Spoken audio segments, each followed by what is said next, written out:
Luc, tu peux descendre s'il te plaît? Luc, tu m'entends? Après s'être époumonée une bonne minute, Elsa entend enfin le pas de son fils faire vibrer l'escalier de la bâtisse. Luc rejoint sa mère dans le salon où s'amoncellent les cartons de déménagement, formant des piles inégales sur le sol en damier. Elsa pressent déjà, en germe, dans le corps encore maladroit de son fils, l'homme massif qu'il est appelé à devenir. Il va tant ressembler à son père, soupire-t-elle.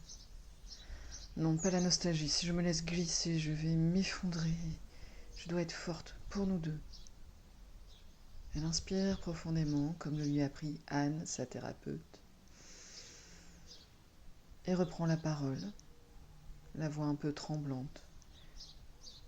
Luc, très sensible, a noté le trémolo dans son intonation, mais ne dit rien pour ne pas rompre l'équilibre si délicat qu'il menace à chaque seconde de se briser. « Qu'est-ce qu'il y a, maman ?» lui demande-t-il avec douceur. « Tu peux me dire si ce carton souvenir est à toi ? Je ne reconnais pas mon écriture. » « Non, maman, je te jure, ce n'est pas moi. » »« Pas de souci, mon chéri. Et je le mets de côté de toute façon. Aujourd'hui, je déballe juste l'essentiel. »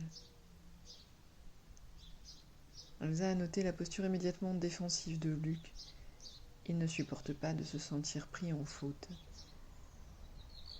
Elle repense aux propos d'une ancienne institutrice sur la sensibilité de son fils, au juste, au vrai et au beau, ces fibres qui les relient dans une même fragilité. Elle se rapproche de Luc et glisse délicatement un baiser au sommet de son crâne. « Retourne t'occuper de ta chambre, mon chéri. Je vais finir de déballer les ustensiles et pour ce soir, on fera simple. Pizza !» « Yahoo, génial !» hurle Luc qui remonte en courant les escaliers.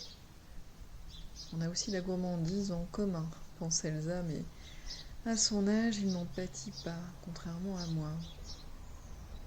Elle jette un regard rapide sur le reflet que lui renvoie la psyché art déco qui trône, encore à moitié enrobée de papier bulle, au milieu du salon. Elle est heureuse que ni le miroir central, ni son contour finement travaillé n'aient subi de dommages au cours du transport depuis l'Île-de-France. Il revient alors, comme un coup de poignard, le même qu'elle ressent à chaque objet déballé, le souvenir de ce moment béni où Serge et elle l'avaient déniché dans une brocante en bord de Seine. Chiner était une de leurs passions communes, transmises à Luc. Petit déjà, il s'extasiait devant chaque petite voiture découverte et longuement négociée, avec la complicité des marchands attendris. Elle observe sans la moindre complaisance le reflet de sa silhouette arrondie par les années.